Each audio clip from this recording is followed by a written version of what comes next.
औज़ुबिल्लाहिमिनश्शैतानिर्रजीम बिस्मिल्लाहिर्रहमानिर्रहीम। आप देख रहे हैं प्रोग्राम काबिश और मैं हूं आपका मेज़बान इमरान नकवी। पाकिस्तान की मौजूदा सियासी सूरत-ए-हाल के हवाले से आज का प्रोग्राम है, जिसमें एक तरफ तो हुकूमत ये कहती दिखाई दे रही है कि कोरोना की वजह से अमवात बहुत ज़्यादा हो रही हैं और आपके इल्म में 2 लाख से ज़्यादा लोग जो है मुतासिर हो चुके हैं और ये उनका कहना ये है कि अभी ये कुछ भी नहीं बल्कि इससे भी ज़्यादा खदशात जो है वो मंडरा रहे हैं। लेकिन जो है जो हमारी अपोज़िशन के लोग हैं वो इस बात को मानने के लिए तैयार नहीं और वो कह रहे हैं जब ये अगर ऐसे हालात थे तो पहले जो जलसे होते रहे उनमें उनमें क्या उन्हें क्यों नहीं रोका गया? लेकिन आज जो ऐलानात हुए वो 13 दिसंबर के जलसे के हवाले से हुए और जैसे कि मोहतरमा मरियम नवाज़ साहिबा जो कह रही थी कि 8 तारीख को बहुत सारे ऐलानात मुतवक्किल हैं, उसमें सिर्फ यही ऐलान हमारे सामने आया कि अपोज़िशन जो है वो जो है वो जो उनके लोग जो हैं वो इस्तीफ़े देंगे और वो 31 दिसंबर तक अपनी-अपनी पार्टीज़ के लोगों तक वो इस्तीफ़े पहुँचाएँगे। और जब ये 13 दिसंबर का जलसा होगा उसके बाद फिर वो ऐलानात करेंगे कि वो लॉन्ग मार्च कैसे करेंगे और किस तरह से इस हुकूमत को वो जो ये समझते हैं कि अब इस हुकूमत को गिरा देंगे या वज़ीर-ए-आज़म तब्दील किया जाएगा। जैसे पहले हमने देखा कि बहुत सारे जितने भी वज़ीर-ए-आज़म पाकिस्तान के मुंतखब हुए उनके साथ जो जमहूरी वज़ीर-ए-आज़म कहलाते हैं उनके लिए कहा है कि उनके लिए यह कहा गया कि जनाब इनकी हुकूमत जब पूरे जो है पीरियड गुज़ारेगी 5 साल पूरे करेगी, लेकिन हमने देखा ये या तो वज़ीर-ए-आज़म चेंज हुए या फिर वो हुकूमत को निकाला गया यानी ख़त्म हुई।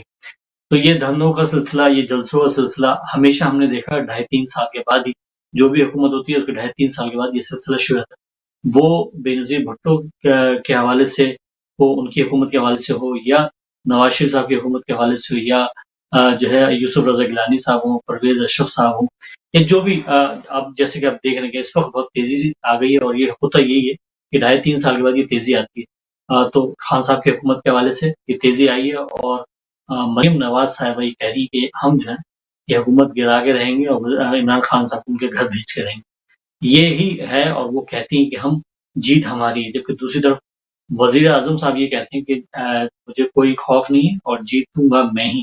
तो ये तमाम हालात चल रहे हैं पाकिस्तान में। उसके हवाले से हम बात करेंगे कौन जीतेगा और कौन हारेगा, ये तो ज़ाहिर है वक़्त ही बताएगा। इस पे हम बात करेंगे सीनियर सहाफ़ी मारूफ़ तर्ज़-ए-निगार पाकिस्तान से जो पहले बरतानिया में भी अपनी खिदमत अंजाम देते रहे और बेहतरीन सहाफ़ी के तौर पे अपने आप को मनवाया पाकिस्तान में। इस वक़्त पाकिस्तान में बेहतरीन जो है तर्ज़-ए-निगार के तौर पे सामने हैं। बहुत ही बेहतरीन शख्सियत के मालिक जनाब नसीम सिद्दीकी साहब हमारे साथ इस प्रोग्राम का हिस्सा होंगे और बरतानिया के मशहूर मारूफ़ सहाफ़ी, कॉलम निगार और एंकर पर्सन जनाब शिराज़ खान साहब जो है इस प्रोग्राम का हिस्सा होंगे। उनसे हम जानेंगे और आपकी फ़ोन कॉल्स भी लेंगे। तो मैं इस प्रोग्राम में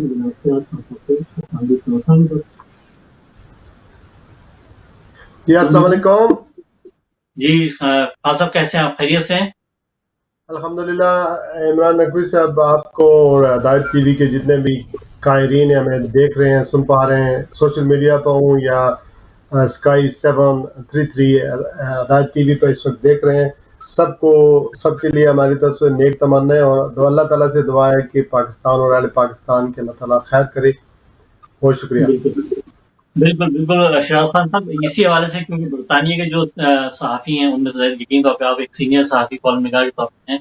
मैं जानना ही चाह रहा हूँ इसी हवाले से कि इस वक़्त जो पाकिस्तान में सियासी सूरत-ए-हाल चल रही है, पीडीएम के जलसों के हवाले से आप देख रहे हैं कि जलसे बहुत ज़्यादा हो रहे हैं और हुकूमत चाह ये रही है कि जलसे ना हो क्योंकि कोरोना वायरस भी फैल रहा है। तो आप किस तरह से देखते हैं इन जलसों को? कितने ज़रूरी है जलसे करना?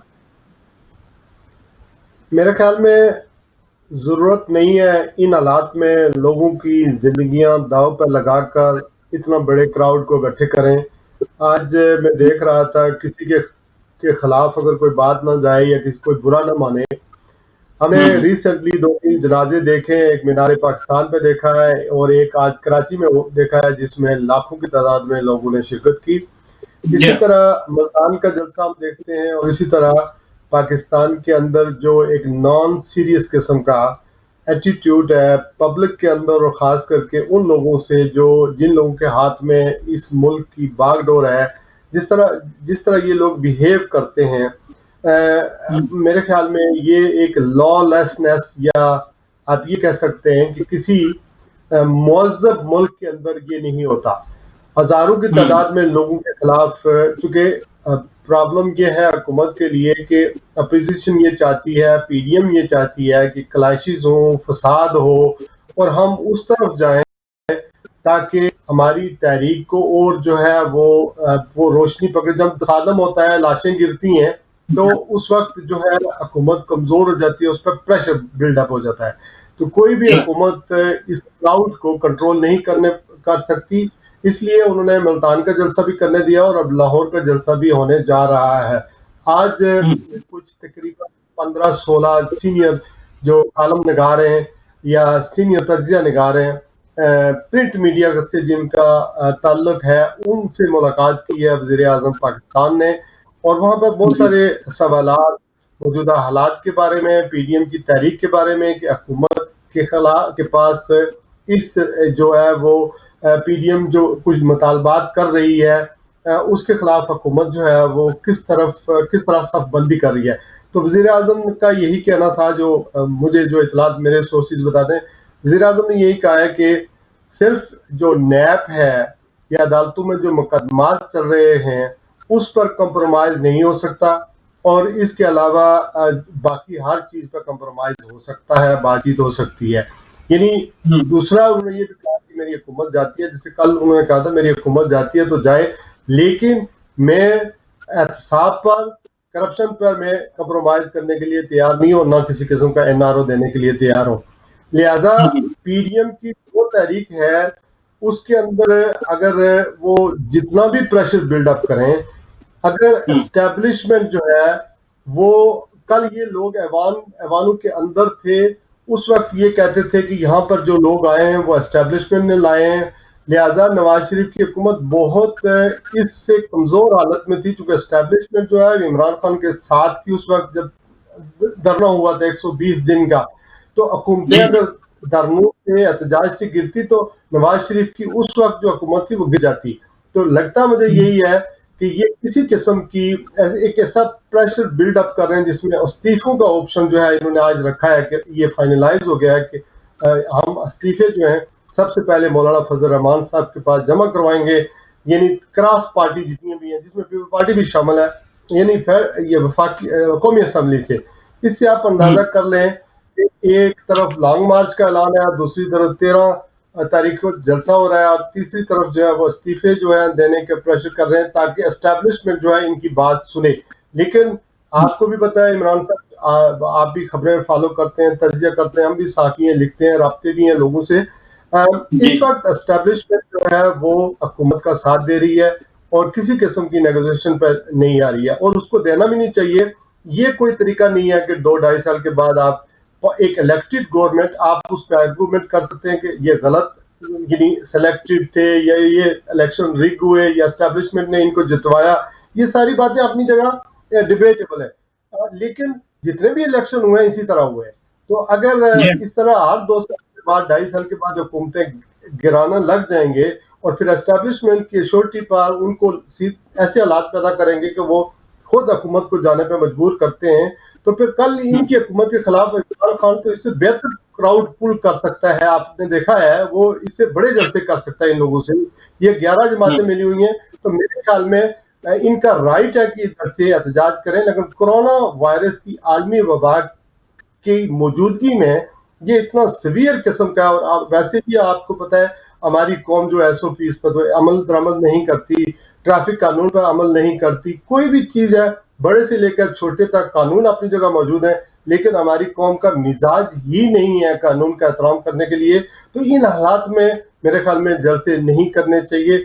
और दूसरी ये बात है, मैं तो ये समझता हूँ कि जो हुकूमत है वो अपनी जगह इंटैक्ट रहेगी, वो नहीं जाएगी, पर जो मर्जी हो जाए। हाँ, अलबत्ता एस्टेब्लिशमेंट को ये मजबूर कर देते हैं, लाशें कहीं गिरा देते हैं, कुछ बात ऐसी हो जाती है, क्योंकि मौलाना फजल रहमान का जो प्राइम ऑब्जेक्टिव ये है, जो कि उनको स्टेक होल्डर तो कौमी असम्बली में है नहीं, सूबाई असम्बली में कोई इतनी बड़ी उनकी सीटें नहीं है, तो उनका पहले दिन से एक अनाथ और बुग़्ज़ चल रहा है इमरान खान के साथ। वो कभी उनको योधियों का जंग कहते हैं, कभी किसका जंग कहते हैं, और अभी रिसेंटली एक और के ये गैर मुसलमान जो ये है वो दूसरे तीसरे वो इन्होंने इम्पोज किया है। फिर इसी तरह कश्मीर पर जो है वो कहते हैं कि इन्होंने सौदाबाजी कर ली है, तो बहुत सारी चीज़ें ये इकट्ठे कर रहे हैं, फिर महंगाई का रोना रो रहे हैं। ये बात अपनी जगह इमरान खान साहब दुरुस्त है, इमरान नकवी साहब दुरुस्त है कि हुकूमत की नाअहली अपनी जगह है, टीम कप्तान की खराब अपनी जगह है, महंगाई मुल्क के अंदर है, डिलीवरेंस नहीं है, गुड गवर्नेंस नहीं है, लेकिन आपको ये याद होना चाहिए कि 3 हुकूमतें ऐसी हैं पिछले 3 अदवार के अंदर जो जमहूरी तौर पर आगे बढ़ी। इतना सफर जब जमहूरियत तय कर लेती है तो बहुत मुश्किल हो जाता है कि निज़ाम ही को लपेटना। तो इस वजह से मेरे ख्याल अब निज़ाम चला जाएगा, शायद ये हालात पैदा करें, लेकिन हुकूमत जो है इस तरह नहीं जाएगी जमहूरी। बिल्कुल आपने सही कहा, लेकिन ये जो बात हो रही है, क्योंकि हमने पहले ये देखा इस्तीफों की बात खान साहब ने भी अपने वक्त में कही और इस्तीफे जमा भी कराए। अब जो इस्तीफों की बात हो रही है, फजल रहमान साहब ने कहा है कि तमाम जो पार्टी कायदीन है उनके पास उनके लोग जो है इस्तीफे जमा कराएं, मतलब अभी पार्लियामेंट में जमा कराने का वक्त नहीं आया, पहले जो है वो इस्तीफे उनके पास जमा कराए जाएंगे। तो जहां अगर इस ऐसे हालात में पीपल्स पार्टी को कहाँ देखते हैं आप, जबकि सिंध में क्योंकि सूबाई हुकूमत के भी इस्तीफे हैं और कौमी असम्बली के जो मेंबरान हैं उनके इस्तीफे भी हैं, तो आप कहाँ देखते हैं पीपल्स पार्टी, क्योंकि हुकूमत तो सिंध में पीपल्स पार्टी की है, क्या वो भी इस्तीफे देंगी? मेरे ख्याल में मुस्लिम लीग नून के लिए हालात खराब हो रहे हैं, क्योंकि वो एक बड़ी स्टेक होल्डर है सूबाई ये क्या कहते हैं आप फेडरल गवर्नमेंट के अंदर, यानी कौमी असम्बली के अंदर। पीपल्स पार्टी जो है वो उनकी हुकूमत है सूबाई यहाँ पर सिंध पर है, तो मेरे ख्याल में ये मुमकिन नहीं है। और दूसरी बात ये कि ये रास्ता जो है आसफ अली जरदारी मुस्लिम लीग नून को, नवाज शरीफ को ट्रैप तो कर रहे हैं उनके लिए। जैसे 20 सितंबर को उन्होंने APAC में खिताब किया और वो खिताब टेलीकास्ट भी हुआ। आसफ जरदारी साहब ने उसकी मतलब ये कि उनको एंगेज किया, बिलावल को एक टास्क दिया, मियाँ साहब के दिल के अंदर जो कुछ था वो तो नायल है, 3 दफा जो है वो वजीर आजम बने और अब तो ताहियात नायल है। और ये सुप्रीम कोर्ट का फैसला, ये किसी एक जज का नहीं फैसला। साकिब निसार सब चले गए और दूसरे जज चले गए, लेकिन सुप्रीम कोर्ट का अदालत का फैसला इंटैक्ट रहेगा, वो बदलेगा नहीं, वो आखिरी अदालत है जिसने ये फैसला किया था। तो वो तो जिंदगी भर के उनके लिए मरियम का फ्यूचर है, मरियम के लिए वो सारी तगोदो कर रहे हैं, मरियम के लिए वो सारा कुछ कर रहे हैं। अगर एस्टेब्लिशमेंट इनको घास डालती या इनको कोई भी एश्योरिटी होती तो मियां मोहम्मद नवाज शरीफ साहब अपनी माँ की कब्र के ऊपर जो है 2 कहते हैं मुट्ठी जो है वो कहते हैं मट्टी डालने के लिए जरूर जो है जाती, उम्रा में जाती, अपनी माँ को तदफीन करते। अगर इनकी तहरीक में या एस्टेब्लिशमेंट में किसी जगह इनको कोई आसरा होता कि ये हम हमारे जाने से हो सकता है हम जेल चले जाएं, लेकिन कोई एश्योरिटी को किसी तरह इससे पता चलता है कि नवाज शरीफ हुए हैं इन पाकिस्तान के मामला एस्टेब्लिशमेंट जिसे हम कहते हैं। और इस तरह जब फौज के ऊपर आप समझते हैं, जिसमें इसहाक डार का भी आपने इंटरव्यू सुना, उन्होंने पाकिस्तान की आर्मी को बयान किया, हालांकि एंकर खुद कह रहे हैं कि आप बाहर बैठ के अपने आर्मी चीफ के खिलाफ बात करते हैं, तो वो फिर ये जवाब देते हैं कि एक इंडिविजुअल के खिलाफ बात है, तो वो फिर पूछता है भाई आप आर्मी चीफ पे बात कर रहे हो, तो आर्मी चीफ का मतलब है chair of command, the whole army comes under it, तो उसको आप मलाइन कर रहे हो बाहर बैठे हुए। तो मेरा नहीं ख्याल कि मियां मोहम्मद नवाज शरीफ साहब he has got nothing to lose, वो तो इस्तीफे देंगे, लेकिन पीपल्स पार्टी बहुत बड़ी हमाकत करेगी, चूंकि हम ये समझ रहे हैं कि पीपल्स पार्टी जो है आगे आ रही है, बिलावल के लिए एक राह हमवार की जा रही है, फिर जिस तरह बख्तावर को लॉन्च किया गया, तो आई डोंट सी के किसी तरह भी इनको कहीं ना कहीं कोई स्पेस मिलने वाला है। अलबत्ता ये प्रेशर टैक्टिक्स हैं अपोजिशन के, और ये होते हैं हमेशा, अपोजिशन इसी तरह एंगेज करती है, इसी तरह उनकी सियासत चलती है। ठीक है। अभी हमें ज्वाइन किया है सीनियर सहाफ़ी मारूफ तजिया निगार जनाब नसीम सिद्दीकी साहब ने। सर आपको खुश आमदीद कहते हैं इस प्रोग्राम के अंदर, और मैं जानना ही चाहूँगा क्योंकि आपने सहाफ़त में यहाँ पे भी ज़ाहिर है बहुत ज़्यादा काम किया, बरतानिया में इस वक्त पाकिस्तान में बेहतरीन तजिया निगार के तौर पर आप जाने पहचाने जाते हैं। मैं जानना चाहूँगा कि आज जो PDM से जो उम्मीदें वाबस्ता थी कि आज कुछ ऐलानात होने थे, जैसे मरियम साहिबा ने कहा था कि कुछ ऐलानात हम करेंगे आज के दिन के हवाले से, तो कोई खास कोई ऐलान दिखाई आर और पार की बात की गई थी, तो आप किस तरह से देख रहे हैं आज के PDM के इजलास को? अस्सलाम वालेकुम, बहुत शुक्रिया इमरान भाई, आज के स्टूडियो में हमारे सीनियर दोस्त बैठे हुए हैं जिनको देख के हमने सहाफत शुरू की थी माशाल्लाह। क्या बात। खैर थैंक इनकी यू। उम्र इतनी नहीं है लेकिन ये अजराए तफन्नन मैंने बात की। अच्छा इमरान भाई बात देखें, ये जो आजकल मामला पीडीएम का चल रहा है ना, ये हम्म, ये पीडीएम जो है वो सिर्फ शोर शराबा कर रही है, इसके अलावा हासिल वसूल इसमें कुछ भी नहीं है, क्योंकि इसमें आप देखें कि मोस्टली जो लूजर्स हैं वो बैठे हुए हैं। मेरा मतलब है कि मौलाना फजलुर रहमान की कोई स्टेक नहीं है कौमी असम्बली के अंदर, उनके पास कोई अपनी सीट नहीं है, उनके भाई या दूसरे उनकी जमात के लोग ज़रूर हैं लेकिन वो आउट है। और इसी तरह मरीम नवाज भी जो है वो भी कौमी असम्बली से आउट है, उनके पास अपनी ज़ाती सीट कोई नहीं है, गो के PMLN के वहाँ पे काफ़ी मेम्बरान मौजूद है। और जो इस्तीफ़ों का सबसे बड़ा मसला है वो ये है कि अगर आप कौमी असम्बली से देते हैं तो आपको सूबाई असम्बलियों से भी देने पड़ेंगे, जहाँ पे पीपल्स पार्टी बिल्कुल राज़ी नहीं है, क्योंकि आपको पता है हम्म, इनके ऊपर करप्शन के केसेस हैं और इनके पास हुकूमत मौजूद है जिसमें कहीं ना कहीं से छूट मिल जाती है, कुछ अफसरान अपने लगाए हुए होते हैं, कुछ वकला अपने हैं, तो इस तरह इनके केसेस में इनको छूट मिली हुई है। अगर ये लोग हम्म, इस्तीफ़े दे देंगे तो इस्तीफ़े देने से तो बिल्कुल ये ज़मीन पे आ जाएंगे और इनकी अपनी कोई वैल्यू नहीं रहेगी। और जिस तरह प्राइम मिनिस्टर इमरान खान ने कहा है कि वो ज़मनी इलेक्शन करा देंगे, तो आपको पता है कि जो हम्म, इलेक्टेबल्स होते हैं, ये जो लोग कम मार्जिन से जीत के असेंबली में आए हैं, वो कभी भी नहीं चाहेंगे कि 2.5 साल पहले ही जो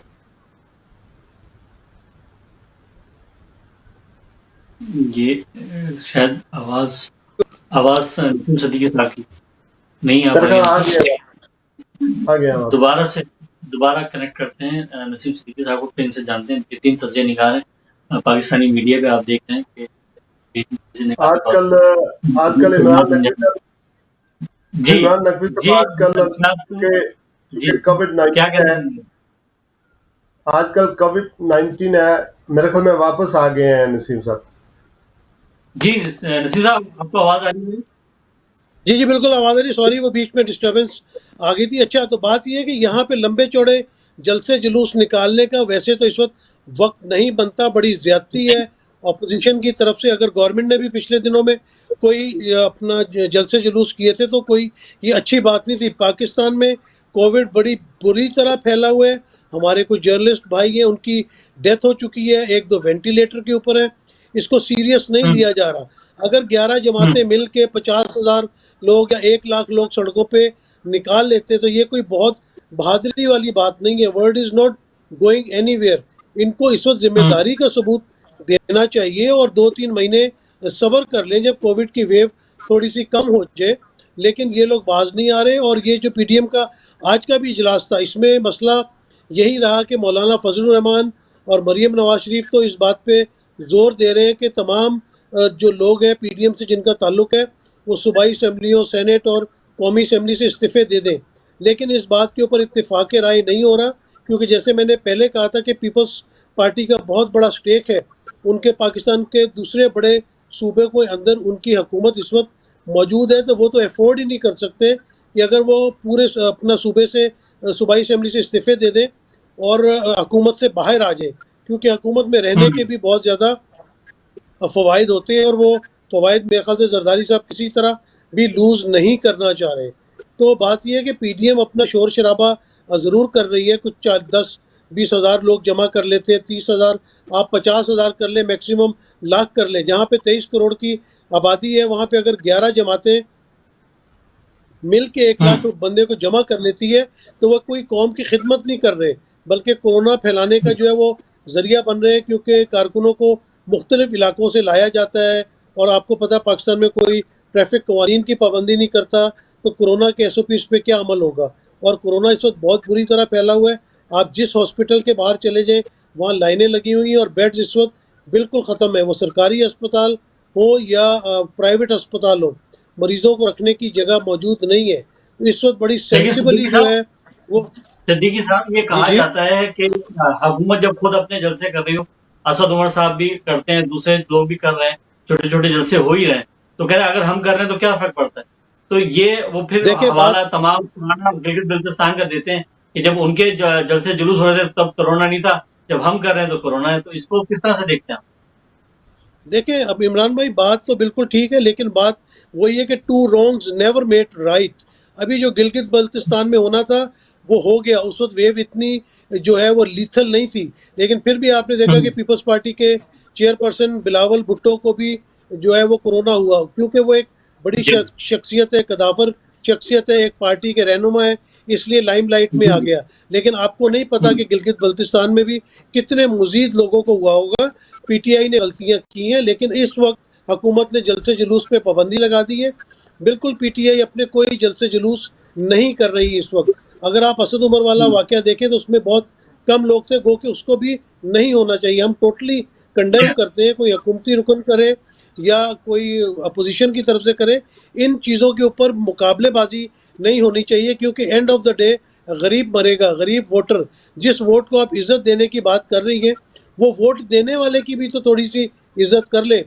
मुझे ये नहीं समझ आ रहा कि अगर 1-2 महीने सब्र कर लिया जाए, कुछ वेव थम जाए, कुछ वैक्सीन आ गई हैं वो लगना शुरू हो जाए, तो अगर ये 3 महीने बाद अपने जलसे जुलूस कर लेंगे तो क्या, तो उसमें क्या हर्ज है। और अगर इनको बहुत ही जल्दी आई हुई है तो ये कौमी असम्बली का इजलास बुलाएं, रिक्विजिशन दें, उसके बाद जो अदम एतमाद का आइनी तरीका है उसको इस्तेमाल करें। ये जलसे जुलूसों में किससे डिमांड कर रहे हैं कि इमरान खान की हुकूमत ख़त्म की जाए, पीटीआई की हुकूमत नाकाम हो गई है। चलो अगर नाकाम भी हो गई है तो उसका कोई लीगल तरीका तो है ना। आप लोग जमहूरी लोग हैं, आप लोग इलेक्शन सही लड़के पार्लियामेंट में आए हैं, तो आप पार्लियामेंट में जाएं, पार्लियामेंट में अदम एतमाद पहले स्पीकर के खिलाफ दें, उसके बाद वज़ीर आज़म के खिलाफ दें, जो आइनी तरीका है उसको अपनाएं।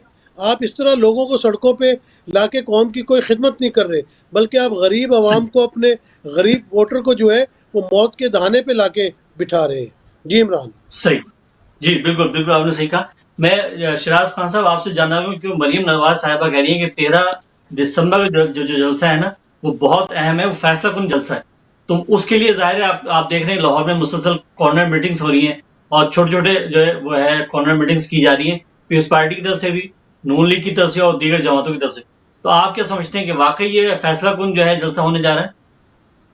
देखिए, नसीम सिद्दीकी साहब ने बड़े अच्छी पैराए में सारी चीज़ों को कवर किया है। और नसीम सिद्दीकी साहब एक्सप्रेस में इन्होंने कॉलम लिखकर ज्वाइन करके वहाँ से आगाज़ किया था, और हमने सहाफ़त भी और यूनियनबाजी भी एक साथ ही शुरू की है।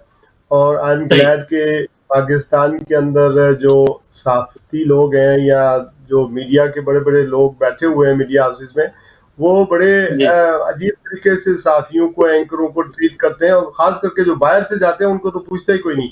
लेकिन नसीम सिद्दीकी साहब जहाँ यहाँ भी एक बड़ा कदावर इन्होंने बड़े थोड़े अरसे में अपना नाम पैदा किया, और फिर पाकिस्तान में ख़ास करके कैपिटल में जाकर जो है वहाँ भी अपने जो सहाफ़त का जो लोहा है वो मनवाया। और ये तालीम है और मुसलसल स्टडी है। और जब हम लोग आज़ाद होके अपना खाते कमाते और फिर उसके तरह सहाफ़त करते हैं, तो ये इसी तरीके से सहाफ़त होती है।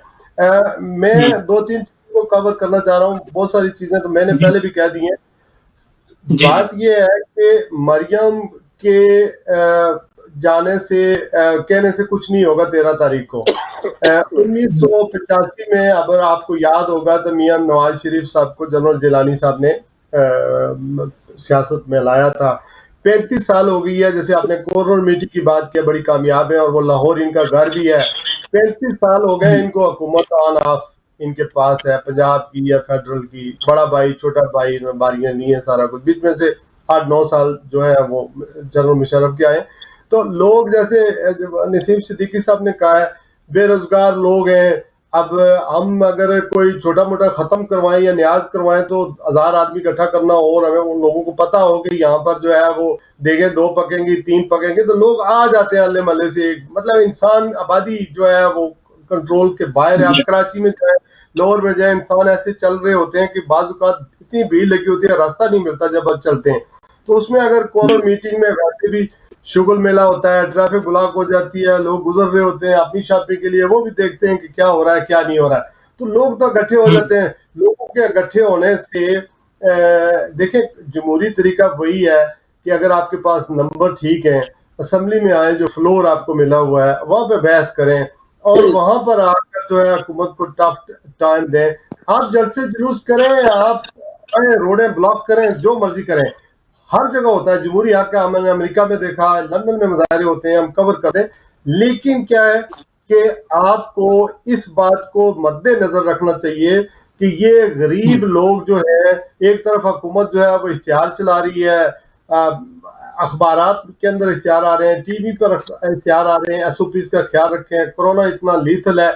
मुझे खुद कोरोना हुआ, मैं 2 महीने तक जो है वो घर से बाहर नहीं निकला, मैंने रिकवर किया। फिर अभी उसके जो सिम्टम्स हैं वो स्टिल मेरी बॉडी के अंदर, इवन देन सारे 7 टेस्ट क्लियर हैं, लेकिन आई कैन फील कि मेरे ऊपर वो जो है आप भी वो जवाल जो है अभी तक मैं वो सफर कर रहा हूँ।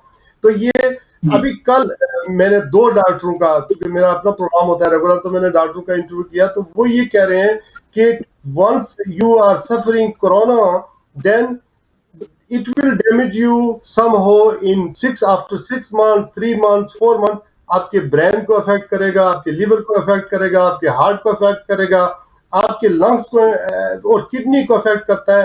अगर आप कवर भी हो जाते हैं, रिकवर हो जाते हैं, आप नॉर्मल इंसान हैं, लेकिन it stays in your body। Pakistan का मैंने जब स्टडी किया, खुद अक्टूबर में पाकिस्तान गया था, मार्च में कोरोना अपनी पीक पे आया यूरोप में, और फिर अक्टूबर तक, बल्कि नवंबर तक जो है वहां पर मौसम बहुत अच्छा रहा।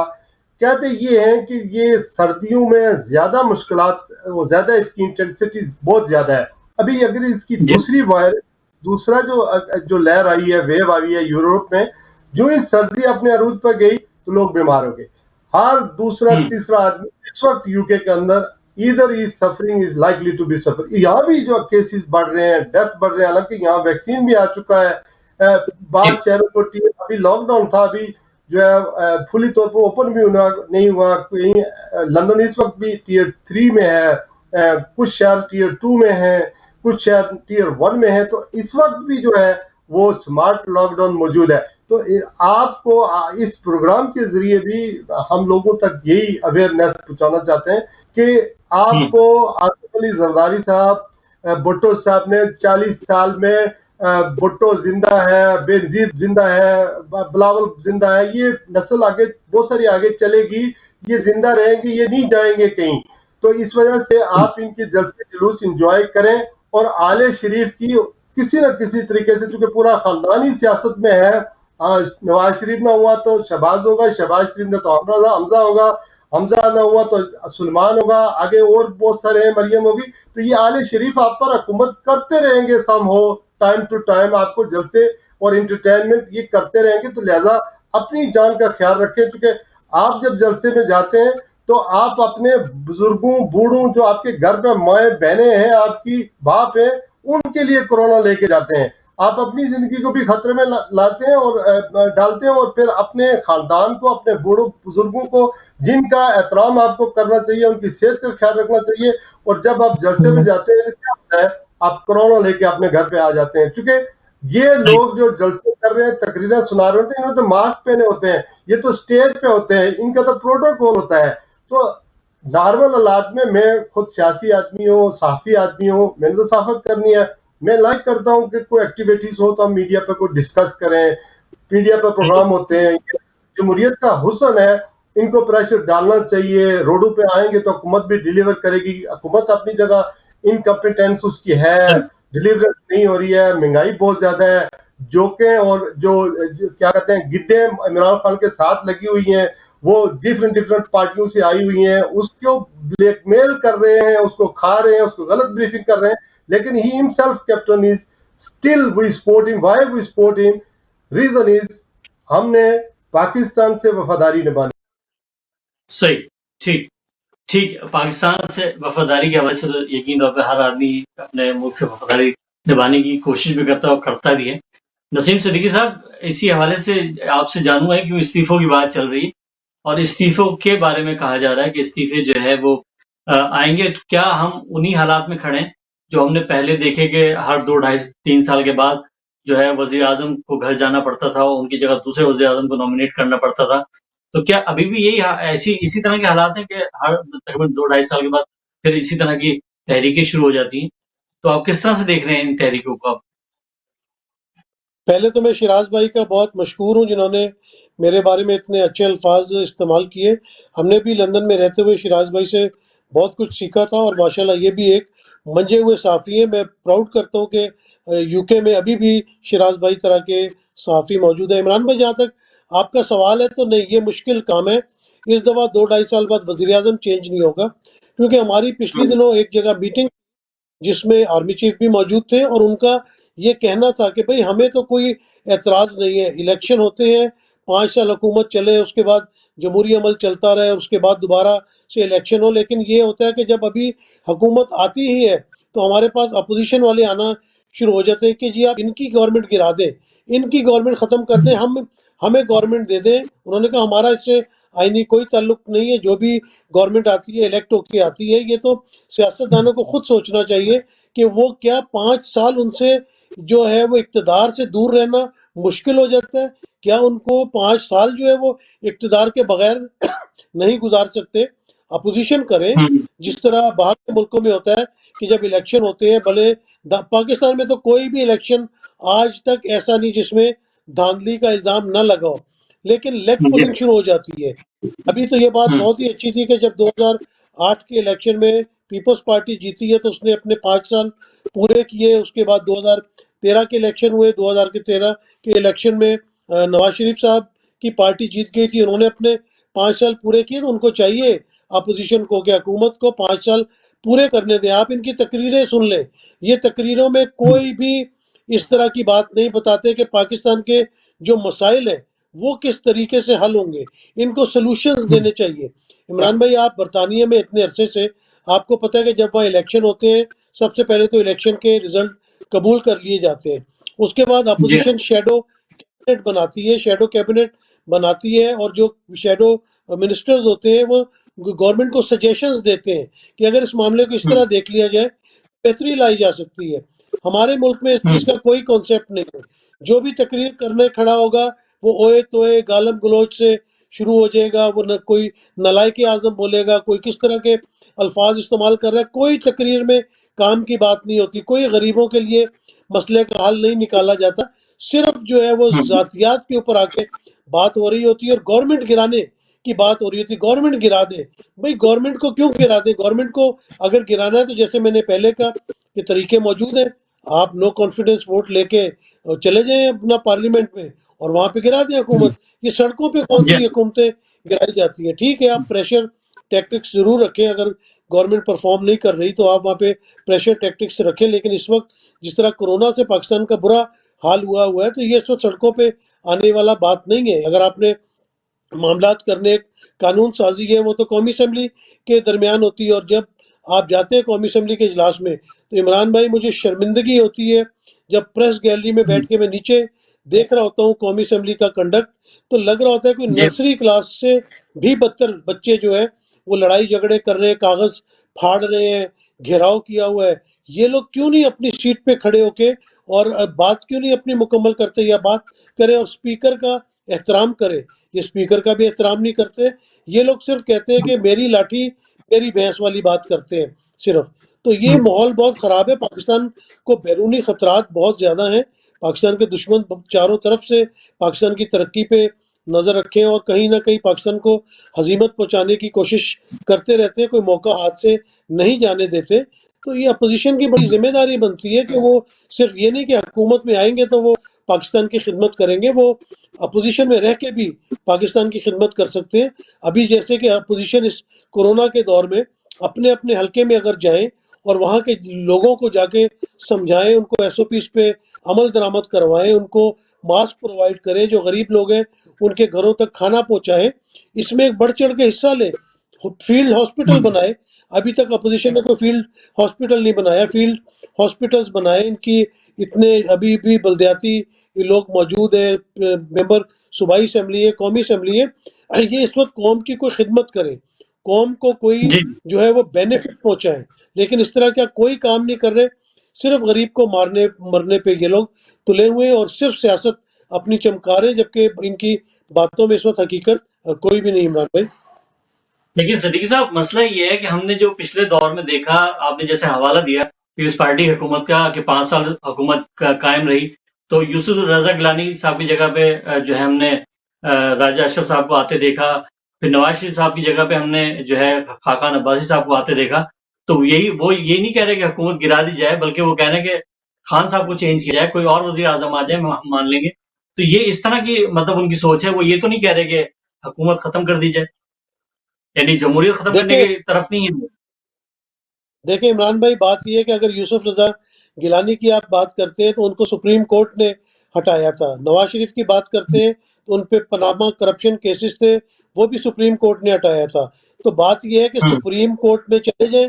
अगर इमरान खान के खिलाफ कोई चीज़ इनके बाद पास है, अव्वल तो वो सादिक और अमीन जो है उनको करार दिया गया सुप्रीम कोर्ट की तरफ से, कोई करप्शन का जी, जी। इल्ज़ाम नहीं है, कोई और चीज़ उनके ऊपर नहीं है, तो उनको क्यों हटा दिए जाए? वजह होनी चाहिए।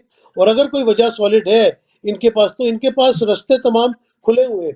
ये सुप्रीम कोर्ट में चले जाए, हाई कोर्ट में चले जाए, इलेक्शन कमीशन में चले, किसी इदारे के ऊपर एतबार है कि नहीं है, या ये सिर्फ चाहते हैं कि जो बातें ये कर रहे हैं सिर्फ वही बातें सही हैं, बाकी जो हमारी अदलिया है या बाकी लोग हैं वो हाथ पे हाथ धरे बैठे हैं। और दूसरा तरीका इनके पास है कि अगर ये इमरान खान को हटाना चाहते हैं तो ये चाहे अपना कौमी असम्बली में और वहाँ जाके नो कॉन्फिडेंस वोट जो है वो अपना करें इमरान खान के खिलाफ, तो हमें कोई हर्ज नहीं है। ये बिल्कुल एक हुस्न होता है अपोजिशन जो है जमहूरियत की, और अपोजिशन के अपने राइट्स होते हैं। तो अपोजिशन को कोई हुँ, मना नहीं कर रहा कि वो अपना जो हक है वो उसको अपना सही तौर पे इस्तेमाल करें। तमाम पार्टियां आपस में मिल चुकी हैं।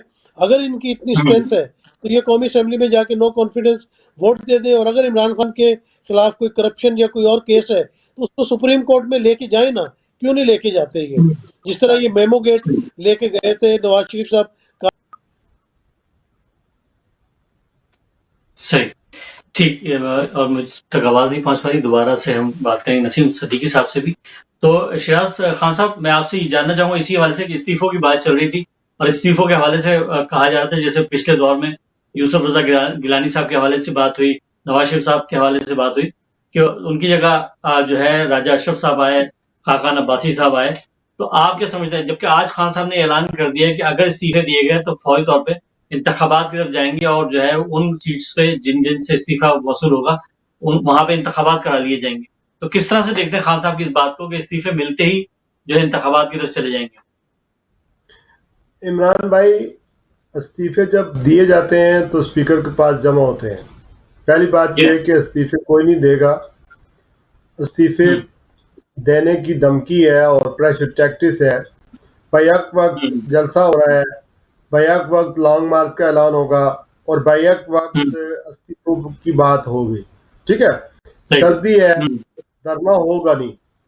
ठीक है, हुँ, और अगर जी हाँ। आप लॉन्ग मार्च लेके जाएंगे, एक दिन आप स्टे कर सकते हैं कैपिटल में, 2 दिन स्टे कर सकते हैं, आप इससे ज़्यादा ठहर नहीं सकते। सर्दी है, अगर आप जनवरी हुँ, में आना चाहते हैं इस्लामाबाद, तो बात ये है कि ये सारे प्रेशर टैक्टिस हैं कि दिखाने के लिए कि या तो स्टैब्लिशमेंट हमारे पास आए, वो हमें कोई घास डाले और बीच में से कोई नेगोशिएशन, कोई प्रेशर हुकूमत पर डाले।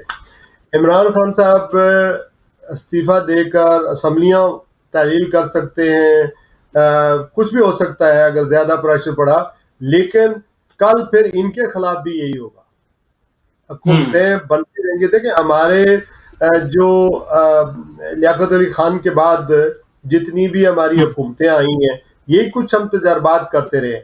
हमने मार्शल लॉ जी, का दौर देखा, हमने टेक्नोक्रेट्स की हुकूमतें देखी हैं, हमने अबूरी हुकूमतें देखी हैं, गैर जमाती इलेक्शन हमने देखे हैं, हम जमहूरियत हमने देखी है, हमने मुल्क का बहुत बड़ा नुकसान किया। देखें, सही। हमारे आइन के अंदर एक हमारे पास एक आइन है, मीडिया आज़ाद है, मीडिया रिपोर्टिंग कर हुँ, रहा है, आप सारी चीज़ें कर सकते हैं। आप धरना लेके या लॉन्ग मार्च लेके चले जाएंगे, आप पार्लियामेंट पर हमला करेंगे, वहाँ हुकूमत को बाहर नीचे गिराने में इमरान खान साहब नहीं कर सके थे, ताहिर अल कादरी साहब भी नहीं कर सके थे, और अगर हुँ, किया था उन्होंने थोड़ा बहुत, तो वो आज भी उनके लिए दब्बा है, आज भी उनके लिए कोर्ट के अंदर केसेस चल रहे हैं। तो लिहाजा आप ये तो रास्ता अख्तियार करने से रहे। कि आप कैपिटल में आते हैं। और हाँ, अलबत्ता मौलाना फजल रहमान साहब से, या चूंकि वो उनके पास हरकतुल इंसार एक ज़ाहिर एक जथेदार है, ये ज़ेबरादार जो पार्टी है उनके पास अपने एक वायलेंस का एक पूरा एक निज़ाम बना हुआ है। इसी वजह से मेरे ख्याल में हमारी एस्टेब्लिशमेंट या हुकूमत भी उनको गिरफ्तार नहीं करती, बल्कि वो जो कुछ मर्जी कहते रहे।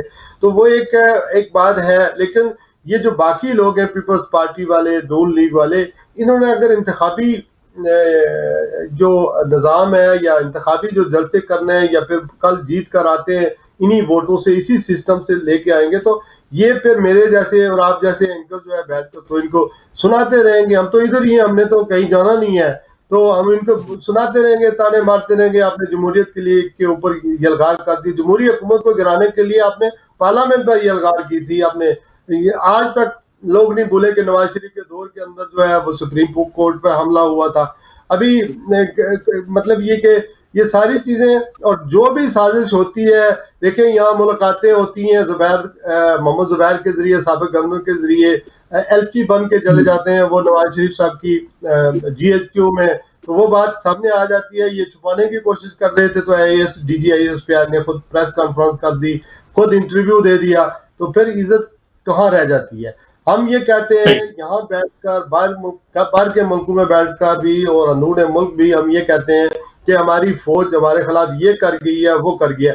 शुक्र करें इमरान भाई के ये पाक आर्मी जो है मौजूद है और मुल्क मौजूद है, वरना कोई भी महकमा देख लें, आप PIA देख लें, आप स्टील मिल देख लें, आप रेलवे देख लें, कोई महकमा भी आप देख लें, जब भी आप जाए तो मतलब ओवर क्राउडेड है। रेलवे को देखें तो ओवर क्राउडेड था, यानी हमेशा ब्लैक में टिकटें फरोख्त होती थी। PIA को आप देखें कि 10-10 100 रुपया हमसे पाउंड जो है हमसे चार्ज किया जाता था यहाँ से पाकिस्तान जाने के लिए। हर चीज के अंदर करप्शन है, हर अदारा तबाह है। और अगर कोई मुल्क बचा हुआ है थोड़ा बहुत जो है हमारे पास, तो वो सिर्फ एक आर्मी है, और उसको बाहर बैठकर और फिर ऐसा होता है कि उसको डीमोरलाइज करने के लिए आप देखें, आप खुद आज आए ना, आप जमहूरियत की बात करते हैं, आप पार्लियामेंट के अंदर आए, वहां पर बहस करें, वहां पर बिल पेश करें, वहां पर सियासत करें जिसका आपको मैंडेट मिला हुआ है। आप पार्लिमानी इलेक्शन, आप ये बलदियाती इंतखाबात नहीं होने देते। और नसीम सिद्दीकी ने बिल्कुल ठीक कहा था, देखें अभी सेनेट के इलेक्शन आने वाले हैं, मार्च में सेनेट के इलेक्शन है। आज परसों तरसों वज़ीर आज़म इमरान खान ने कहा कि हमारे मसाइल लोकल सतह पर हल नहीं हो रहे, हम एक बलदियाती इंतखाबात, एक मुकामी हुकूमतों का नया निज़ाम ला रहे हैं। इसके अलावा आज़ाद कश्मीर के इलेक्शन है नेक्स्ट ईयर, तो ये सारे क्या आप समझते हैं कि इस्तीफे देकर घर जाकर बैठ जाएंगे? नहीं बैठेंगे किसी तरीके से। मुल्क का जो बाहर से जो लोग, हम लोग हैं या जो अमेरिका में जो ओवरसीज पाकिस्तानी रहते हैं, बिजनेसमैन हैं, तो हम कमाते हैं तो पाकिस्तान की हुकूमत की मदद करते हैं। जब इमरान खान की हुकूमत आई तो बहुत सारे बिजनेसमैनों ने यहाँ से कोशिश की कि वो पैसे लेकर पाकिस्तान में जाएं, ताकि जैसे कि एयरपोर्ट के हालात बहुत अच्छे हो गए हैं, जाते आते आपको देखा होगा कि वाजिया फर्क नजर आता है, पहले की तरह की बातें नहीं है कि हम पाकिस्तान की इकॉनमी को सहारा दें और वहाँ पर इन्वेस्टमेंट करें ताकि मकामी लोगों को जॉबें मिले।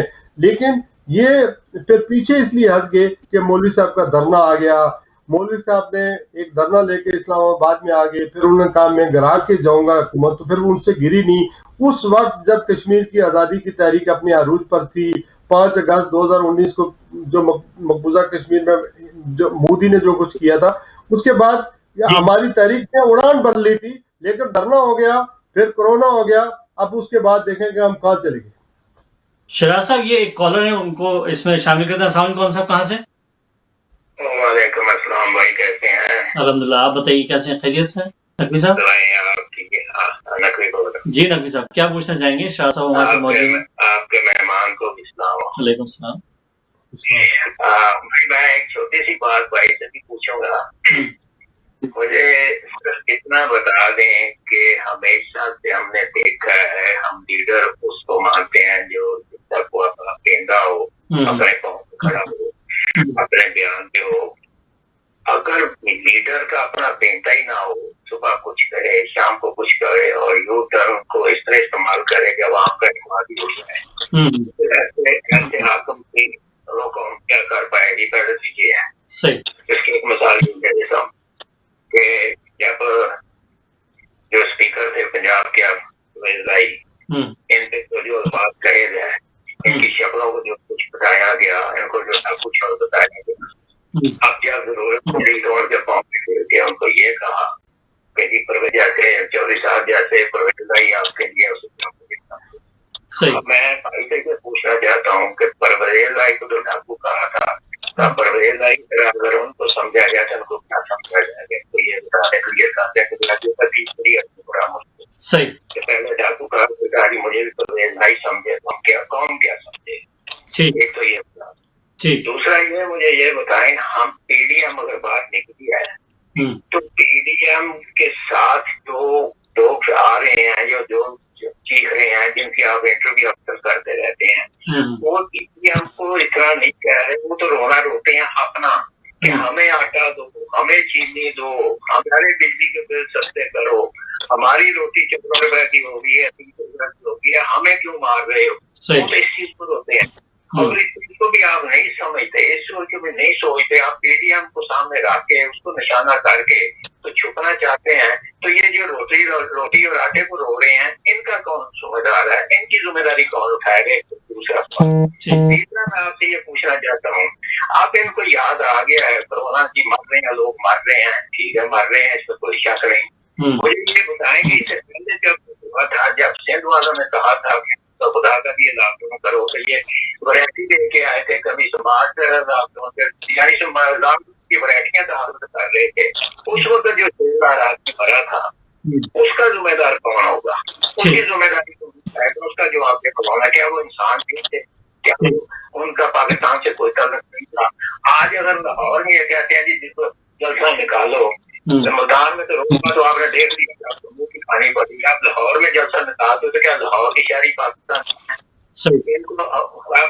अपोजिशन को कहते हो कोरोना खुद क्यों नहीं गया? फिर मुल्तान की तरह खुद क्यों नहीं रोका? इससे इसका मतलब नहीं रोकते तो डरते हो, अगर नहीं डरते तो रोको, क्योंकि पाकिस्तान और भी पाकिस्तान के शहरियों का है, पाकिस्तान के शहरी हैं, अगर वो कोरोना की इजाजत मिलने के बाद निकलते हैं मरते हैं तो फिर इसका जो होगा ये जिम्मेदारी कौन?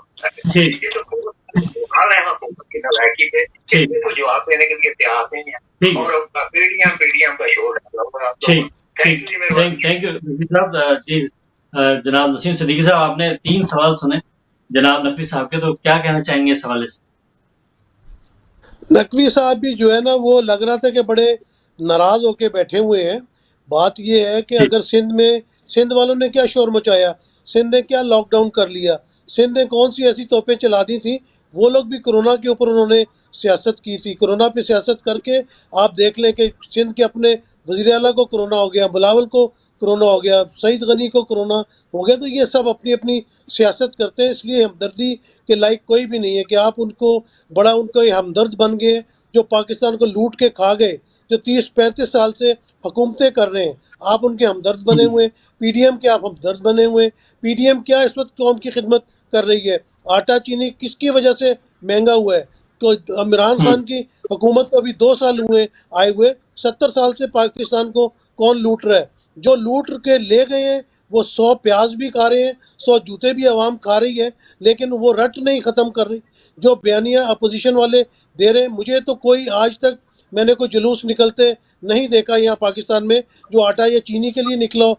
बेशक इसमें कोई शक नहीं है कि महंगाई पाकिस्तान में हो रही है, क्या लंदन में नहीं हो रही है? पिछले दिनों में लंदन में आए हूँ, मेरी बेगम कहती है कि जो चीज़ 1 पाउंड की थी वो 2.5 पाउंड की मिल रही है।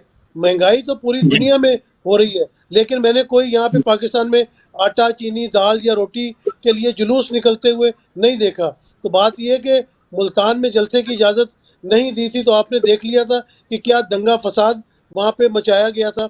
वही दंगा फसाद से हुकूमत चाह रही है कि ना इस तरह का कोई दंगा फसाद मचे। उन्होंने एक चीज़ कह दी है कि भाई आप यहाँ जलसा नहीं करें, इंतज़ामिया जो है वो जलसे की इजाज़त नहीं दे रही, लेकिन अगर उसके बावजूद आप बज़िद हैं और रिट ऑफ द गवर्नमेंट के ख़िलाफ़ आप जाना चाहते हैं, आप कोई गवर्नमेंट मानते ही नहीं है, आप किसी इंतज़ामिया को मानते ही नहीं है, तो फिर वहाँ पे हुकूमत वहाँ पे डंडा डोली करेगी तो आपको फिर एतराज़ होगा कि हुकूमत डंडा डोली कर रही है।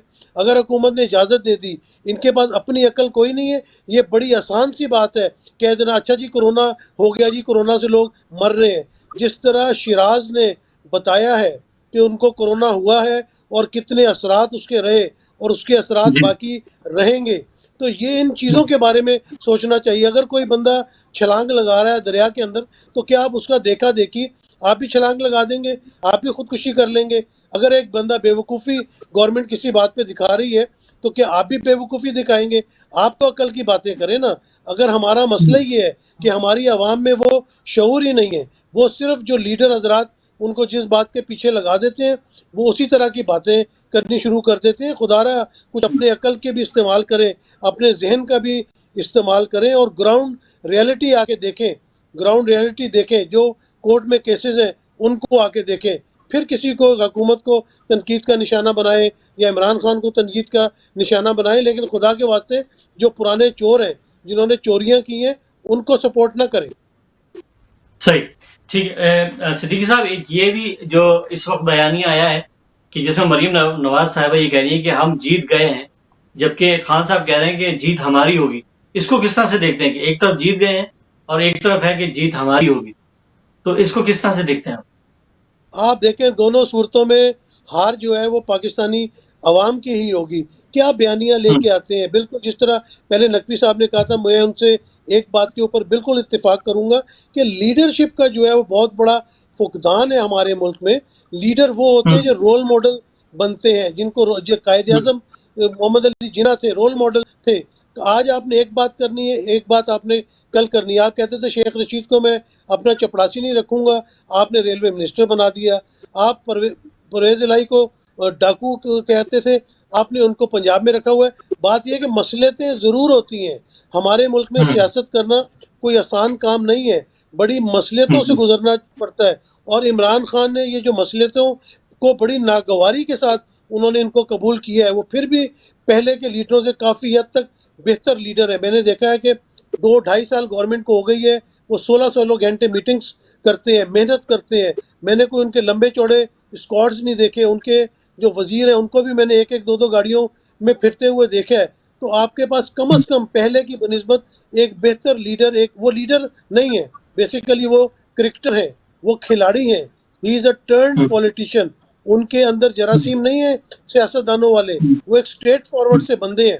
और उनको अगर कहीं पे यू टर्न लेना पड़ जाता है तो वो वहाँ से यू टर्न ले लेते हैं। ये नहीं होता कि अपनी अना की खातिर जो है बस वो सीधे चलते जाए और जाके दीवार में टकरा जाए। तो यू टर्न तो बने ही इसलिए होते हैं कि लिए जाए। आप भी जब मोटरवे पे जाते हैं, वो रास्ता भूल जाते हैं, तो फिर आप सीधे नहीं चलते जाते, आप पहले अवेलेबल यू टर्न से जो है आप वापसी करते हैं, ताकि अगर कोई गलती होगी तो उसको दुरुस्त कर लिया जाए। तो जो पाकिस्तान के इस वक्त हालात हैं वो बड़े गंभीर हालात हैं। इमरान, यहाँ कोई मामूली हालात नहीं है, यहाँ पे अंदरूनी साजिशें भी हैं या बैरूनी साजिशें भी हैं। आपको पता है कि हमारे हमसाए में भारत बैठा हुआ है और कोई मौका ऐसा नहीं जाना देता जिससे पाकिस्तान को वो तकलीफ ना पहुंचा सके। इस वक्त जो सबसे बड़ा मसला वो सी पैक का है। अगर पाकिस्तान सी पैक में कामयाब हो जाता है, चाइना के साथ ये कॉरिडोर बन जाता है, तो एक इकनॉमिक जोन बन जाएगा, जिससे हमारी यहाँ पे जो 25 रियासतें हैं वहाँ तक हमारी पहुँच हो जाएगी। अफगानिस्तान में अगर अमन आ जाता है तो खित्ते में अमन आ जाता है, जो कि इंडिया को एक आंख नहीं भा रहा। तो यहाँ पे तो पॉलिटिशियंस को चाहिए, और ये वो पॉलिटिशियंस हैं जो पाकिस्तान की बेहतरी की बात कर रहे हैं, जो 35 साल से काबिज हैं हुकूमत के ऊपर, और उन्होंने 35 साल में क्या हालात पाकिस्तान के किए। तो ये पीडीएम में इकट्ठे होके जुलूस निकाल के हुकूमत गिरा के कौन वापस आएगा? वही पीपल्स पार्टी आएगी, वही मौलाना फजल रहमान आएगा, वही नून लीग आएगी। तो इनको जो पहले मौके मिले थे उसमें इन्होंने कौन से पाकिस्तान को 4 चांद लगा दिए जो ये अब लगा देंगे। 5 साल मुकम्मल होने दें, 5 साल के बाद जब इलेक्शन आएगा उस वक्त देखी जाएगी। सही, बिल्कुल ठीक। मैं यहाँ पे इकरार खान साहब आपसे जानना चाहूँगा इसी हवाले से कि शेख रशीद कह रहे हैं कि 31 दिसंबर के बाद जो है झाड़ू खुल जाएगी, जबकि बिलावल भुट्टो साहब कहते हैं कि ये जो है जनवरी जो है वो हुकूमत का आखिरी महीना उन्होंने करार दिया। तो किस तरह देखें इन दोनों बयानात को आप? मैं इन बयानात को मैं प्रेशर टैक्टिस ही मेरे ख्याल में कहूँगा, इसके अलावा कुछ भी नहीं। प्रेशर होता है, डेट देना, ये देना, वो देना। मेरा कॉलम था पिछले हफ्ते का, तो मेरे ख्याल में नकवी साहब जो आपके कॉलर थे और कुछ ऐसे लोग हम में मौजूद हैं जो कहते रहते हैं, तो मैंने एक वाकया बयान किया था कि आपको पता है कि ये जो अकबर बादशाह थे, उन्होंने उनके 9 वजीर होते थे, नौरत्न जिनको कहा जाता था। उनमें जो होशियार चालाक थे वो बीरबल थे, राजा बीरबल। तो उन्होंने एक दिन पूछा राजा बीरबल से कि दुनिया के अंदर अंधे लोग ज्यादा हैं या आंखों वाले ज्यादा हैं? तो बीरबल ने कहा कि अंधे ज्यादा हैं, आंखों वाले कम है। अच्छा, अकबर बादशाह ने कहा अब तू मेरा वजीर है, एडवाइजर है और सबसे 9 में से सबसे ज्यादा चालाक, ज़हीन और फतीन है, तो मुझे ये बता कि ये साबित कर कि किस तरह दुनिया में अंधे लोग ज्यादा है। उन्होंने कहा कि मुझे एक चारपाई की जो चौखाट होती है वो दे दो, उसके बाद रस्सी दे दो, और ये जो महल है इसकी जो बारादरी है इसको खोल दो, इसके दरवाजे खोल दो। तो उन्होंने दरवाजे खोल दिए। बीरबल ने वो चारपाई को जो है हाथों से बुनना शुरू कर दिया, उस रस्सियां लेकर। जो भी आता महल के अंदर वो पूछता, हाँ जी राजा बीरबल साहब क्या कर रहे हैं? तो वो आगे से कहते मैं चारपाई बना रहा हूँ, ये चारपाई बुन रहा हूँ।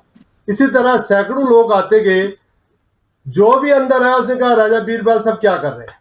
हालांकि वो देख रहे थे कि ये चारपाई जो है बुन रहा है। एक आदमी आया, सैकड़ों गुजर गए, एक आदमी आया, उसने कहा कि राजा बीरबल साहब आज तो आप चारपाई बुन रहे हैं। तो उसने कहा थैंक यू। तो एक बंदा आया सैकड़ों में से जिसने ये देख लिया कि मैं वाकई चारपाई बुन रहा हूँ, तो वो शहंशाह अकबर के पास लेके गया। उसने कहा आप तो यहाँ पे, वो पसे मंजर में शहंशाह अकबर सुन रहे थे। उन्होंने जाके उनको बताया कि ये देखें सैकड़ों आए और चले गए, ये एक आया है जिसने कहा कि राजा बीरबल साहब आज तो आप चारपाई बुन रहे हैं। तो हम देख रहे हैं, ये मैं 1 घंटे से रो रहा हूँ, सिद्दीकी साहब भी वही बात कर रहे हैं। पब्लिक को भी नजर आ रहा है कि जॉबलेस लोग हैं, असेंबलियों से घसीटे हुए बाहर निकल गए, पब्लिक ने रिजेक्ट कर दिया, मुल्क छोड़ दिए, अम्मी अब्बे के जनाजे में नहीं जा सकते, 2 मट्टी के वो नहीं डाल सकते, क्या नाम है, मट्टी नहीं डाल सकते अब्बा और अम्मी की कब्र के ऊपर। और मतलब ये कि आप ये देखें कि ऐसी दौलत का, इन चीजों का क्या फायदा। फिर लोग कहते हैं जी टमाटर महंगे हो, यार सुबह से शाम तक टमाटर ही खाते हो। आप मुझे ये बताएं कि मैंने यहाँ पर 12 से 15 किलो रुपए पाउंड का 1 किलो यहाँ गोश्त बिक रहा है, तो हम क्या करें? अपने पाकिस्तानी भाई का, मुसलमान भाई का सर फाड़ दें यहाँ पर कि यार इतना महंगा क्यों दे रहा है? वो कह रहा है कोरोना की वजह से महंगाई बढ़ गई है, जिससे नसीम सिद्दीकी ने कहा है फ्रूट महंगा है, हर चीज महंगी है, प्रॉफिटेरिंग हो रही है। दुनिया की इकॉनमी, हमारी यूके की economy, if I am not wrong, 40% अब तक डाउन हुई है। हालात इस तरह के आलमी तौर पर। फिर IMF से जो कर्जा इमरान खान ने लिया, उसको उसी वक्त ले लेना चाहिए था जब हुकूमत में आया। उसने और तरीके किए कि सऊदी अरब से ले लूं, चाइना से ले लूं, किसी और से ले लूं, लेकिन हमारी मैशत को वो जो आगे सब्सिडी दी गई, पिछली हुकूमतें देती रही, वो हमें IMF को वापस करने पड़े और कर्जे हमने टाइम पर नहीं लिए, महंगाई बढ़ी है। अब एक बात मुझे बता दें कि रेडी वाला जो बैठा हुआ सड़क के किनारे है, सुबह माल्टे लेके आता है, वो अपने माल्टे बेचता है, वो अगर मुझे 300 रुपए के दर्जन माल्टे दे रहा है तो मैं उससे पूछूंगा यार इतने महंगे क्यों? वो जी इमरान आ गया है, इसने माल्टे महंगे कर दिए हैं। यार किस जमाने में, इनके जमाने में कब कोई बजट ऐसा आया जो अवाम बजट होता था? कहीं कब महंगाई नहीं थी?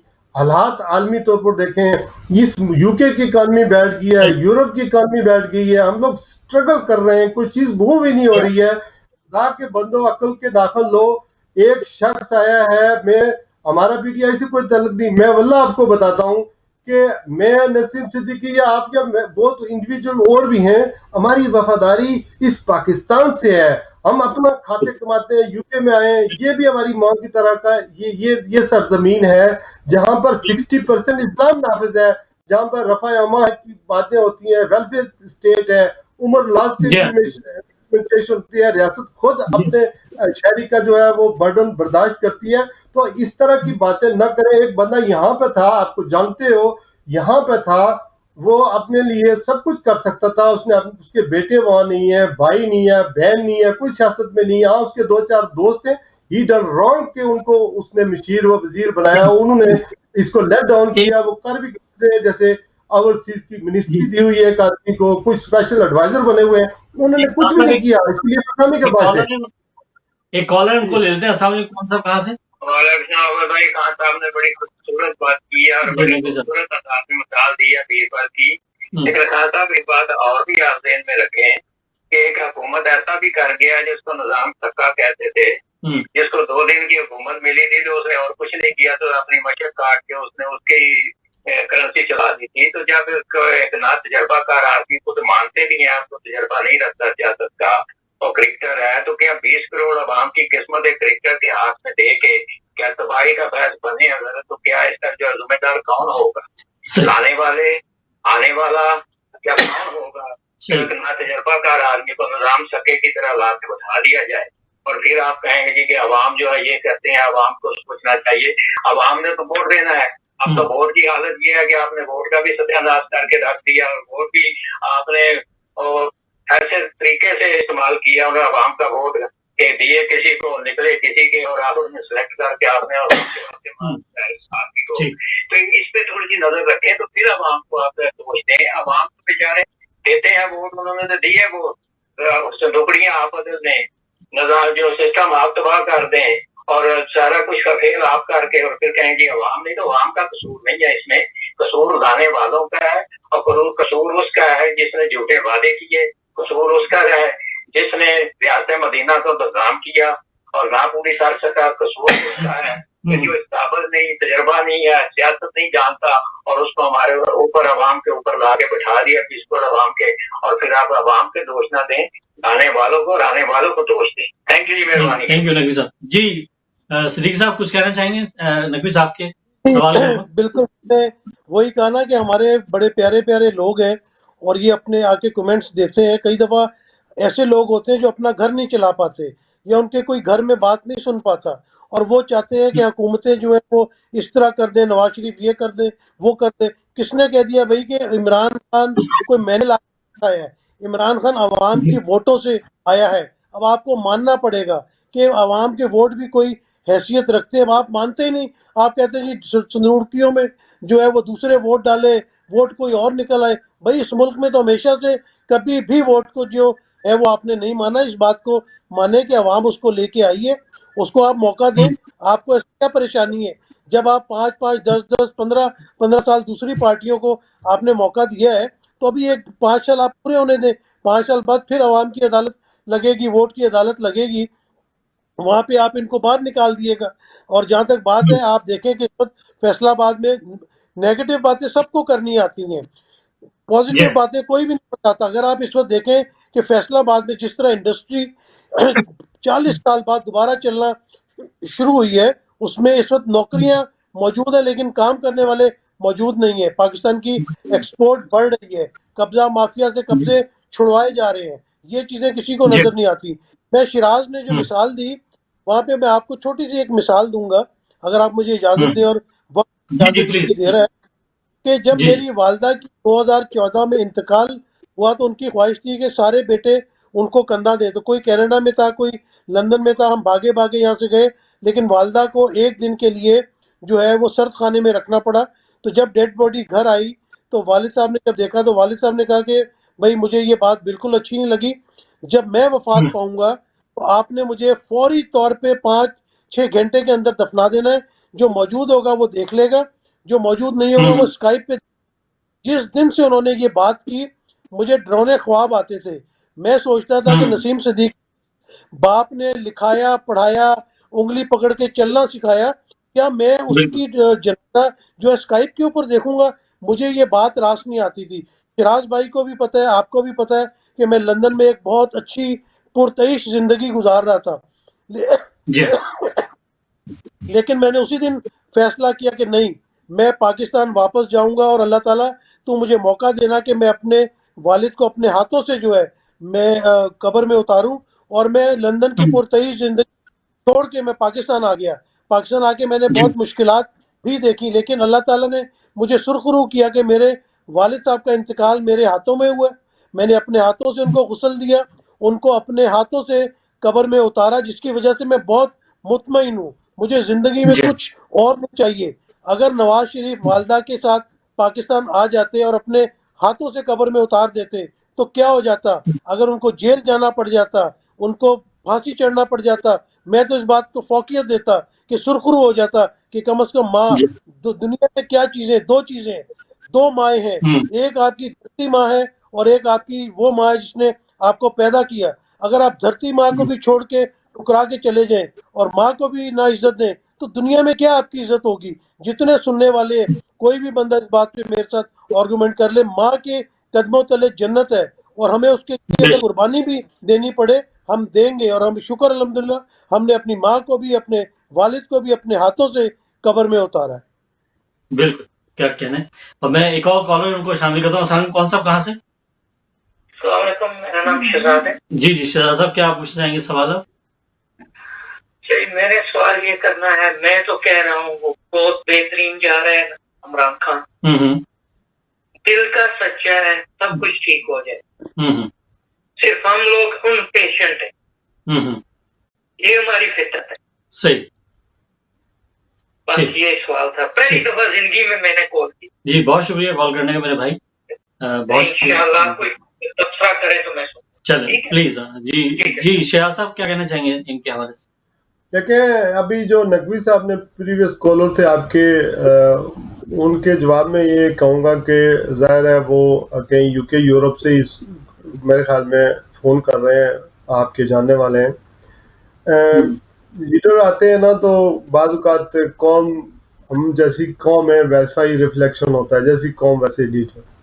तो एक तो उनके जवाब में अगर हम ठीक हों, यानी सही और गलत में तमीज़ कर सकें, तो फिर ज़ाहिर है इमरान कभी कामयाब नहीं होगा जब तक हम उसका साथ नहीं देते हैं। मुसीबत ये है कि हमारे घरों में भी आपको पता है, फैमिलीज़ में भी कोई नून लीग का सपोर्टर है, कोई जमात इस्लामी का है, कोई पीटीआई का सपोर्टर है। ये आजकल एजुकेशन है, इंटरनेट का ज़माना है और होना भी चाहिए, मतलब होना भी चाहिए, इसमें कोई बात नहीं है। लेकिन the way we look at it कि एक आदमी को चांस मिला था, सर जेम्स गोल्डस्मिथ का वो दामाद था, उसको चांस मिला था, वो उसके साथ ही रहता तो बहुत पैसा था, उसके पास पैसा का कोई मसला नहीं था। दूसरा, उन मुल्कों के अंदर जहाँ पर क्रिकेट खेली नहीं जाती और क्रिकेट को लोग समझते भी नहीं इस गेम को, जैसे अमेरिका है, जर्मनी है, ऐसे मुल्क, फ्रांस है, ऐसे इन मुल्कों के अंदर इमरान खान साहब को लोग पहचानते भी हैं और वहाँ भी वो पॉपुलर इक्वली है। ठीक है, आज भी इक्वली, और उसके लिए जरिया माश कोई मेरे ख्याल में इतना मुश्किल नहीं था। लेकिन हम देखते हैं कि वो सर जेम्स गोल्डस्मिथ की बेटी से शादी करता है तो क्वाटी चप्पल और शलवार कमीज में उसकी तस्वीर आती है, वो दूल्हा बनता है। जबकि हमें कहीं को मौका मिलता है तो हम कोशिश करते हैं कि बेस्ट कपड़े अपने पहने और बड़े मॉडर्न हो जाए और सिस्टम करे। तो एक पाकिस्तानियत जो है उसके अंदर मौजूद थी। चलो वो जैसा कैसा भी है, उसको एक मौका आपने फराम किया और वो स्ट्रॉन्ग हो, उसी वजह से होगा कि हम कोशिश करें। हमारे मीडिया के अंदर आपको पता है, नसीम सिद्दीकी साहब इस्लामाबाद में बैठे हुए हैं, मैं तो लिखता भी रहता हूँ, हमारे मीडिया के अंदर ये होता है कि हमें बताया जाता है कि काले मंजन को हम तो यूके बेस्ड चैनल जो है जिनकी बागडोर कोई और नहीं हिलाता, हम इंडिपेंडेंट लिखते हैं, अपने बताया जाता है कि अपने काले मंजन को आज सफेद करके बेचना है, 8 बजे के शो में बेचना है, 8:15 बजे ये सवाल करना है और उसके पीछे 8:30 बजे ये सवाल करना है, ये मेहमान होने चाहिए। पहले ये होता था कि जो एडवर्टाइजर होते थे ये लेके आते थे, बिजनेस टाइकॉन जो है वो लेके आते थे। आजकल पार्टियों, इमरान खान ने आने के बाद जो जुल्म किया वो ये किया कि चूंकि 70% जो है मीडिया हाउसेस पर कटौतियां लगा दी हैं, चूंकि सरकारी इख्तियारात होते हैं। फिर क्या होता है कि नसीम सिद्दीकी साहब को अगर जहाज में बैठा के अमेरिका ले गए, इमरान खान साहब सरकारी दौरा करवा दिया, 10 दिन इमरान खान का दौरा है, 5 दिन का, वहां पर 5 स्टार होटल है, हर चीज होगी, तो ये तो हो गए शीशे के अंदर उतर गए। जो मुझे अगर नहीं लेके गए तो मैं तो मुखालफत करूंगा ताकि अगली दफा मुझे लेके जाए।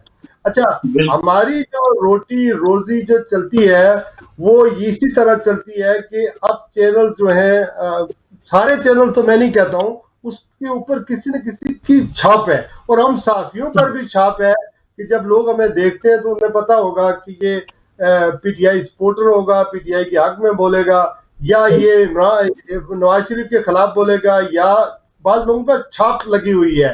तो ये मीडिया हाउस जो है जहां से फीड लेते हैं, जो जो जो फीडर होता है, वो जो फीडर जो भी इनको पिलाए उसी से बच्चा भी यूज हो जाता है। अगर अम्मी फीडर देती है तो बच्चा भी बड़ा खुश होता है, अम्मी फीडर लेके आई है। तो ये फीडर होते हैं हमें जो पिलाए जाते हैं, दूध पिलाए जाते हैं चूसनियों में, तो हम भी उन्हीं की कहना ज़बान बोलते हैं।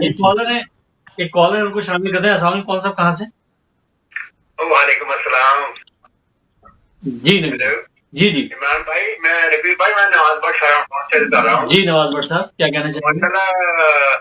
नसीम सदीकी साहब की बहुत प्यारी बात है, बहुत प्यारी बात। माशाल्लाह। मैं बहुत मुतासर हूँ उनके, और पापा भी ठीक कह रहे हैं, फरमा रहे हैं। उतने अजीज में कलामात टाइम नहीं है वक्त, उतनी चीज में मुझे सियासी पक्ष है माशाल्लाह, क्योंकि इंडिया वाले सुन रहे हैं, मगर मुल्क की सियासी और मजहबी की जारी है। इससे जमहूरियत की निशानी होती है, चाहे किसी मुल्क को। शिकस्त खुर्दा पार्टियां जिन्होंने गरीब आवाम को अरबों के साथ में दौल वो फिर खैर में अमल है। क्यों आजमाए हुए को जमाना, ये कहाँ की अकलमंदी है? और फिर ये आवाम का पैसा खर्च होना था, जो उसका फर्क कर चुके हैं, इसका वही जवाब है। मौजूद है जी। सलीम साहब क्या कहना चाहेंगे? पहले तो भट्ट साहब का बहुत शुक्रिया, मुझे उन्होंने हमारी तारीफ़ की। तारीफ़ तो ज़रूरत नहीं होती, लेकिन ये बात है कि चलो उन्हें हमारी बातें अच्छी लगी। बात ये है कि हम तो सारा दियारे गैर छोड़ के पाकिस्तान आके बैठे हैं पाकिस्तान की खिदमत करने के लिए। हमारा सिर्फ मेरा एक मकसद है, मेरा मकसद ये है कि पाकिस्तान में खुशहाली आनी चाहिए, गरीब आदमी को वही बेनिफिट मिलना चाहिए जो अमीर आदमी को है। जिस तरह लंदन में रहते हुए, यूके में रहते हुए आपने देखा है कि हर अमीर और गरीब के लिए सेम कानून है, उनको सारे बेनिफिट्स मिलते हैं, कम से कम एक आराम की ज़िंदगी ज़रूर मैसर है। हम भी ये चाहते हैं कि पाकिस्तान की आवाम को जो है 72 साल से जो सॉरी 72 साल से पाकिस्तानी आवाम जो है वो सफ़र कर रही है, तो उन्हें कम से कम आप सहूलत दें। बेशक वो नवाज शरीफ दे, जरदारी दे, लेकिन जब हम इनके केसेस देखते हैं, मैंने अपनी आंखों से कुछ डॉक्यूमेंट्स देखे हैं जो फेक अकाउंट्स हैं, जिस तरह मनी लॉन्ड्रिंग की गई है, टीटियाँ लगाई गई हैं, अरबों खरबों रुपया पाकिस्तान से बाहर भेज दिया गया है। मैं पिछले दिनों एक जगह इंटरव्यू करने चला गया, हमने कहा देखें कि लोगों को कुछ सहूलतें मिल रही हैं कि नहीं मिल रही हैं। तो एक जगह एहसास प्रोग्राम के तहत पैसे बांटे जा रहे थे, तो मैंने वहाँ कुछ लोगों को रोक के पूछा, मैंने कहा यार ये तुम्हें 12,000 मिल रहे हैं, इससे तुम्हारा क्या भला होता होगा आजकल गुर्बत के ज़माने में? उन्होंने कहा ये हमारे लिए बहुत है। उन्होंने कहा ये बहुत है, कम से कम कोई ऐसी गवर्नमेंट तो आई है जो हमें पैसे दे रही है, हमारा आटा चीनी आ जाता है, सब्जी आ जाती है, कम से कम हमारे बच्चों के खाने पीने के लिए ये बहुत है पैसे। तो चलो कम से कम कुछ ना कुछ तो आवाम की जेब में पहुंच रहा है।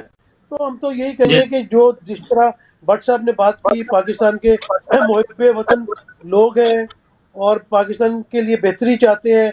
सबसे ज़्यादा ओवरसीज़ मुझे पता है कि परेशान होते हैं, जब वो वहाँ कोई खबर देखते हैं परेशानी की, तो सबसे ज़्यादा बढ़ चढ़ के हमारे ओवरसीज़ पाकिस्तानी पाकिस्तान के लिए करते हैं। और मैं यहाँ पे सैल्यूट पेश करना चाहता हूँ, पूरी दुनिया में जितने ओवरसीज़ पाकिस्तानी हैं वो मुजाहिद हैं, वो किसी फौजी से कम नहीं है, क्योंकि एक एक बंदा इतने मुआवजों पे लड़ रहा है। उसके घर में शादी है, उसकी पुप्पी की बच्ची की शादी है, उसके ख़ानदान में कोई मरग हो गई है, उसके ख़ानदान में किसी बच्चे को पैसे चाहिए, वो शेर जवान जो वहाँ पे ठिठुरती सर्दी में या गर्मी में वहाँ पे रोटियां लगा रहा होता है, या टैक्सी चला रहा होता है, या मेहनत मजदूरी कर रहा होता है, वो अपने हक हलाल की कमाई पाकिस्तान फ़ौरन भेज देता है, भले उसको 2 की बजाय 1 रोटी खानी पड़ जाए, लेकिन वो अपने भाई की इमदाद ज़रूर करता है, भले ज़लज़ला हो, भले सैलाब हो, भले कोई कुदरती आफत हो।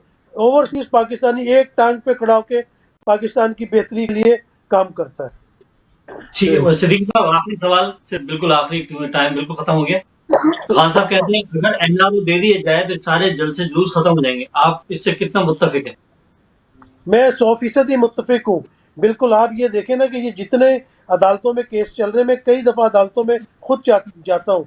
किसी दिन वकील नहीं आता, किसी दिन बीमारी का इस्तिस्ना मांग लेते हैं। भाई अगर आप इतने नीट एंड क्लीन है तो आप जल्द अज जल्द मुकदमों का फैसला करवाएं, अपने वकीलों को कहें कि डेली बेसिस पे हाजिर हो, गवाह को हाजिर नहीं होने देते, खुद बीमारी का बहाना बना के अस्पतालों में दाखिल हो जाते हैं, जमानतें करा के मुल्क से फरार हो जाते हैं।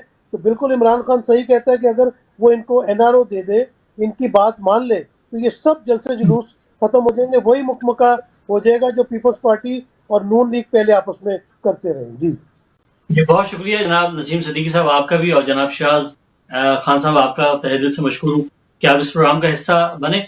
और यहाँ पे आखिर में यही कि हम तमाम मुहिब वतन जो है चाहते यही कि पाकिस्तान में भी एक फलाही रियासत जिसका ख्वाब कायद आज़म मोहम्मद अली जिन्ना ने देखा, तो वैसे ही मुल्क हम चाहते हैं। हम चाहते हैं कि इसी तरह जिस तरह हम बरतानिया में बहुत सारी चीज़ें हासिल कर पाते हैं, इसी तरह अपने मुल्क में भी वो सहूलियात उन गरीब लोगों तक पहुँचाए जो। और इसमें सबसे अहम बात जो नसीम सिद्दीकी साहब ने अपने वालिदैन के हवाले से जो है कहा कि किस तरह से उन्होंने अपने वालिदैन की मोहब्बत में इस मुल्क को खैराबाद कहा और अपने दूसरे मुल्क मतलब पाकिस्तान में जाके सुकूनियत इख्तियार की। अल्लाह रब्बुल करीम तमाम लोगों को अपने वालिदैन की इसी तरह खिदमत करने का मौका अता फरमाए। अगले प्रोग्राम तक के लिए इजाज़त दीजिए। अल्लाह ने